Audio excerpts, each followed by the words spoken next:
লক্ষ্মীদি সব করেছে, লক্ষ্মীদি লক্ষ্মীদি করেছে প্রথম থেকে।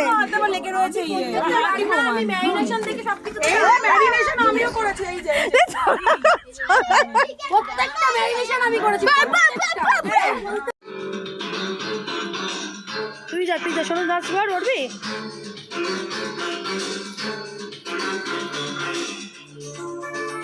হ্যালো এভরিওয়ান, অনেক আগের একটা ভিডিও আপলোড করছি। সত্যি বলতে সময় বা ইচ্ছে কোনোটাই হয়নি এডিট করার, তাই এতটাই লেট হয়ে গেল।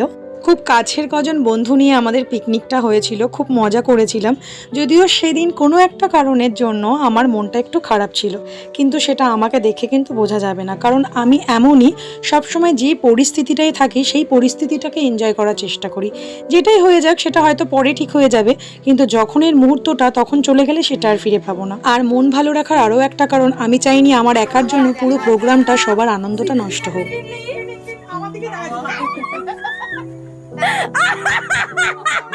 ওকে কি করে জড়িয়ে রয়েছে সোনামা, দেখ। আমাদের পিকনিকে সব থেকে ক্ষুদে সদস্য আমার বান্ধবীর মেয়ে, সব থেকে ছোট ছিল।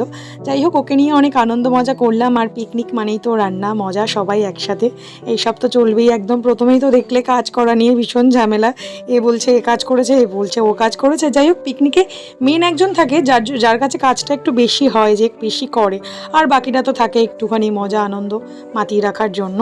বান্ধবীরা মিলে মজা করেছি, সাথে আমার দিদি ছিল। সত্যি বলতে আমার দিদির সাথে ওদের সম্পর্কটা খুবই আলাদা। মানে দিদি হচ্ছে, আমি দিদি ডাকি তাই, কিন্তু ওদের কাছে বন্ধুর মতোই আমার দিদি।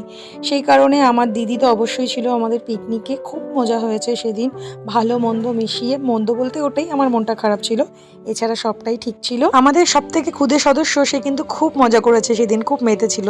যাই হোক, এইগুলো একটা আলাদা পাওয়া সেই স্কুল লাইফের, মানে বন্ধু। স্কুল লাইফ এখন স্টিল নাও এখনও আছে, মানে এখন আর বন্ধু বললে কম, এখন একটা পারিবারিক সম্পর্কই হয়ে গেছে।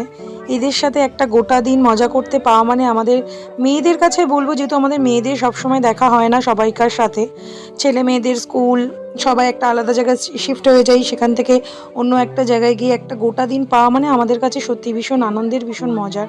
সবটা মিলিয়ে খুব ভালো কেটেছিল দিনটা আমাদের।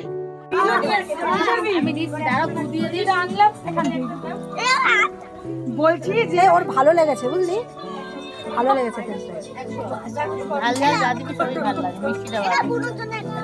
সারা পিকনিকের মজা করে আমরা একদম শেষ সময় চলে এসেছি, মানে খাওয়া দাওয়া। এটার পরেই তো এবার যে যার বাড়ি থেকে রওনা হবে সেই উদ্দেশ্যে আর কি।